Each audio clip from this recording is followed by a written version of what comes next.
Dunyoda shunday mavjudotlar borki, ularga qarab turib, Yaratganning naqadar buyuk san'atkor ekaniga yana bir bor amin bo'lasiz. Oqqushlar.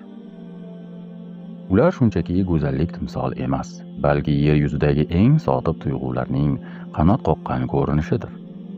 Nega biz ularni sevgi ramzi deymiz? Chunki ular muhabbati faqat so'zlarda emas, butun umrga muhrlangan amalidadir.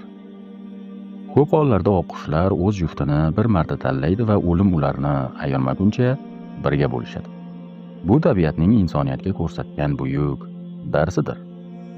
Bugungi kunda munosabatlar shunchaki qiziqishga aylanib borayotgan bir paytda bu qushlar bir-biriga bo'layotgan sadoqati bir umrga birga bo'lishi mumkin deb hayqirayotgandek go'yo.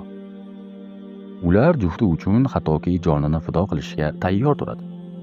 Ularning suv betidagi bir-biriga intilib, bo'yinlari bilan yurak shaklini hosil qilishi shunchaki tasodif emas.